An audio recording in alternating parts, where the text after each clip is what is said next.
Etxera bueltatu ginen eta izan genuen zertan hausnartu. Egun batzuk pasa behar izan ziren lehen ginen hortara bueltatzeko. Eta, egia erran ez dakit guztiz bueltatu garen ere. Esperientzia honek barrura begiratzera behartu gaitu.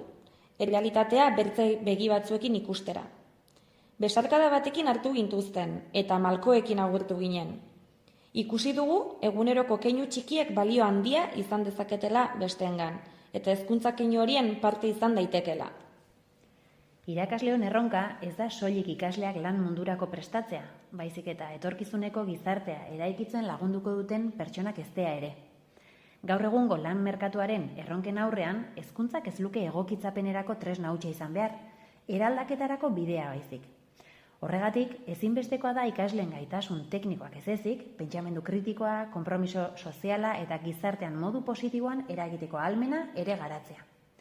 Proiektuaren funtsa ez da bereziki Lesbos, ez da bidaia edo voluntariotza. Ikaskuntza errealaren aldeko apostua baizik. Motxila oroitzapenez, balioz eta itxaropenez beteta ekarri dugu. Ikaslei erraten diegun bezala, jarri pasioa egiten duzuen hortan eta ausartu alto amesten. Izan ere, amets horien atzean, lana, konpromisoa eta ilusioa daudenean, batzuetan bete egiten dire. Proiektu hau bezala. Eskerrik asko bideari eta oroitu, elkarrekin itxaropena elikatu dezakegu.